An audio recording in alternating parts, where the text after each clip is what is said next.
അടങ്ങ് ശിവൻകുട്ടി അടങ്ങ്. കലി പൂണ്ടി വിറച്ച ശിവൻകുട്ടിയുടെ കയ്യിൽ പിടിച്ച് പിണറായി.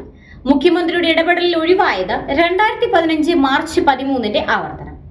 നിയമസഭയിൽ പ്രതിപക്ഷ പ്രതിഷേധത്തിനിടെ പ്രതിപക്ഷ നിരയിലേക്ക് രോക്ഷാകുലനായി നീങ്ങിയ മന്ത്രി വി ശിവൻകുട്ടിയെ മുഖ്യമന്ത്രി പിടിച്ചു നിർത്തുന്ന ചിത്രങ്ങൾ വൈറലായി മാറിയിരിക്കുകയാണ്.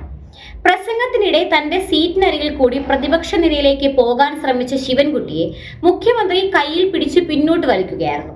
ശിവൻകുട്ടിയുടെ കൈകൾ ദേഷ്യം കൊണ്ട് വിറയ്ക്കുന്നതും മുന്നോട്ട് കുതിക്കാൻ തുടങ്ങുന്നതും കണ്ടതോടെയാണ് മുഖ്യമന്ത്രി കയ്യിൽ പിടുത്തമിട്ടത്.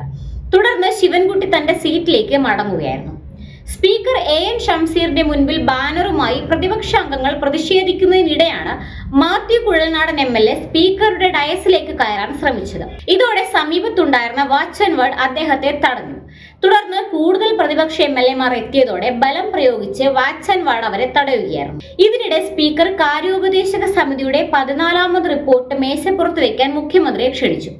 റിപ്പോർട്ടിൽ ഭേദഗതി നിർദ്ദേശിച്ച് മുഖ്യമന്ത്രി സംസാരിക്കുന്നതിനിടെ മന്ത്രി വി ശിവൻകുട്ടി മുഖ്യമന്ത്രിയുടെ ഇടതുവശത്തുകൂടി പ്രതിഷേധം നടക്കുന്ന ഭാഗത്തേക്ക് നീങ്ങി. പ്രസംഗിക്കുന്നതിനിടെ ഇത് ശ്രദ്ധയിൽപ്പെട്ട മുഖ്യമന്ത്രി പ്രസംഗം നിർത്താതെ തന്നെ ശിവൻകുട്ടിയുടെ കയ്യിൽ പിടിച്ച് പിന്നോട്ട് വലിച്ചു. മുഖ്യമന്ത്രി നൽകിയ സൂചന മനസ്സിലാക്കിയ ശിവൻകുട്ടി തിരികെ സീറ്റിലേക്ക് മടങ്ങുകയായിരുന്നു. ഈ സമയത്തും പ്രതിപക്ഷം ബാനറുമായി സ്പീക്കറുടെ മുൻപിൽ മുദ്രാവാക്യ വിളിയുമായി പ്രതിഷേധം തുടർന്നു. ഇതോടെ ഭരണകക്ഷി അംഗങ്ങൾ മുഖ്യമന്ത്രിയുടെ ചുറ്റും കൂട്ടം കൂടിയെത്തി. പ്രതിഷേധം ശക്തമാകുന്നതിനിടെ സഭ പിരിയുന്നതായി സ്പീക്കർ അറിയിച്ചു. 2015 മാർച്ച് 13 നടന്ന നിയമസഭാ കയ്യാങ്കളിയുമായി ബന്ധപ്പെട്ട കേസിലെ മുഖ്യപ്രതിയാണ് ശിവൻകുട്ടി. അന്ന് ധനമന്ത്രിയായിരുന്ന KM മാണി ബജറ്റ് അവതരിപ്പിക്കുന്നതിനിടെയാണ് സഭയിൽ കയ്യാങ്കളി നടന്നത്. ബാർക്കോഴ കേസുമായി ബന്ധപ്പെട്ടായിരുന്നു സഭയിൽ ഇടതു പ്രതിഷേധം. ആക്രമണത്തിലൂടെ സഭയ്ക്ക് 2 ലക്ഷത്തിലധികം രൂപയുടെ നഷ്ടമുണ്ടായെന്നാണ് കേസ്. സുപ്രീം കോടതിയെ പ്രതികൾ സമീപിച്ചെങ്കിലും കേസ് റദ്ദാക്കിയില്ല. കേസിന്റെ വിചാരണ പുരോഗമിക്കുകയാണ് ഇപ്പോൾ.